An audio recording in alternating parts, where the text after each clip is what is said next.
My name's Andrew Christie. You might recognize me from Cheryl Jenkins' microeconomics class. Today, me and my fellow classmates will be talking to you about the effect of supply and demand in the marketplace.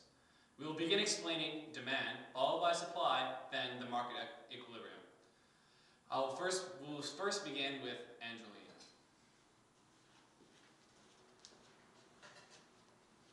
Good afternoon. The law of demand states that as prices rise, quantity demanded will fall. And if prices fall, quantity demanded will rise. That's, for an example, if the prices of the lunchbox go up, I will buy less. If the prices go down, I will stuff my face like it's nobody's business. There are 6 factors that affect demand.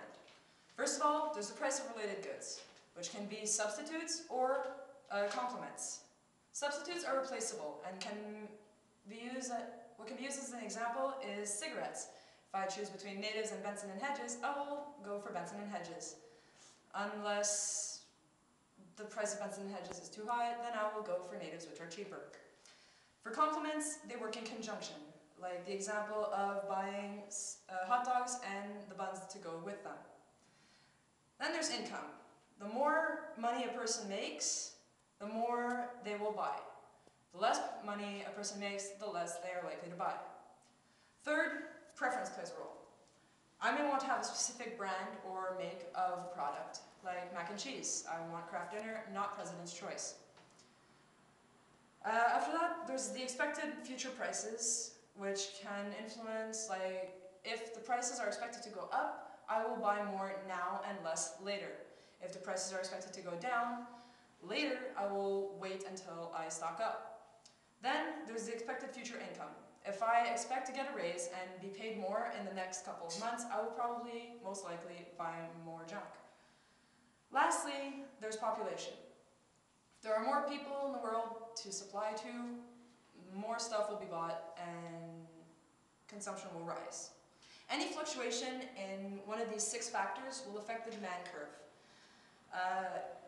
Will affect the demand curve by making it shift either to the right or to the left. If the price or quantity, which is measured on the graph, changes, then it will only cause a movement. Now there are 2 effects that we can observe with demand. The substitute effect, which is if price rises, so does opportunity cost. And people will be forced to buy another good.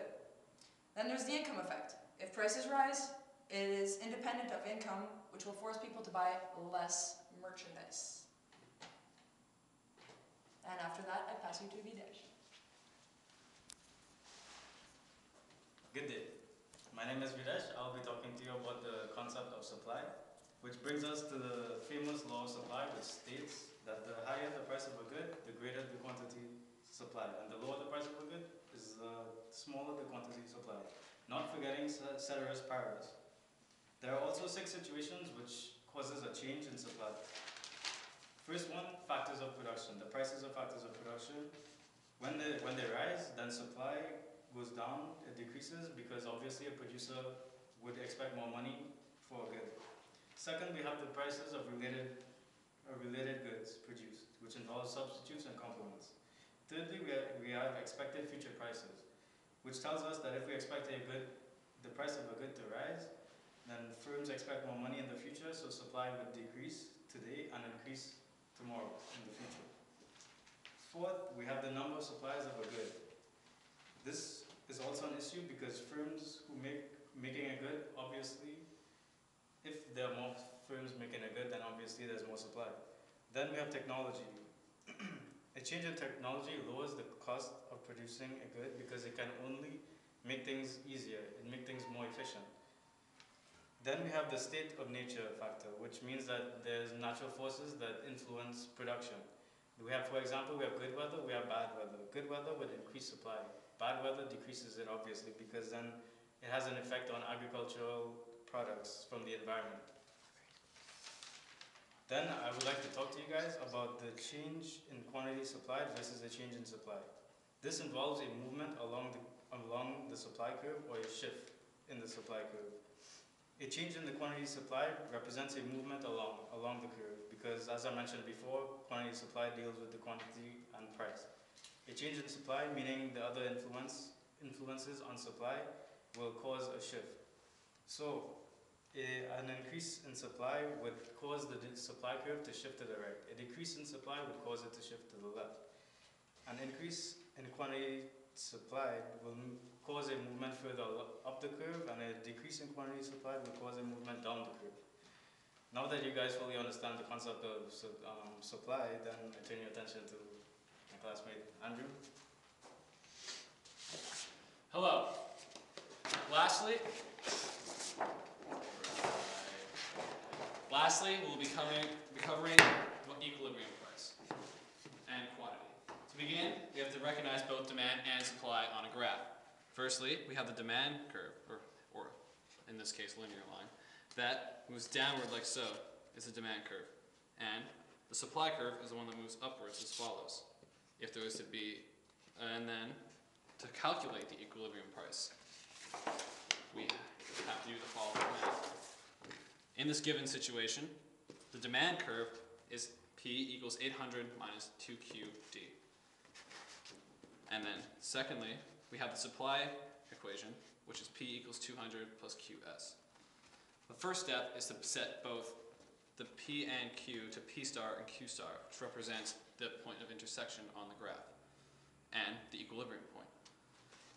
So, after doing that, which looks as follows, you do the second step, which is solve for Q. You set both equations equal to each other. In this case, it's 800 minus 2Q star equals 200 plus Q star. Following that, you move the variables onto their respective sides. Move to the left, we have the constants, and to the right, we have the variables. After dividing by 3, we can conclude that Q star is 200. Following that, we move the 200, the quantity, into both the demand and the supply equation. So after doing it in both, you are for sure knowing that 400 equals P star.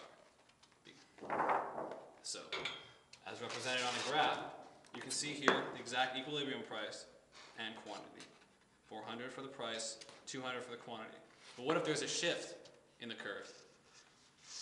Well, for example, if the income increases, then the demand will increase, as represented by the blue line here, creating a new equilibrium point.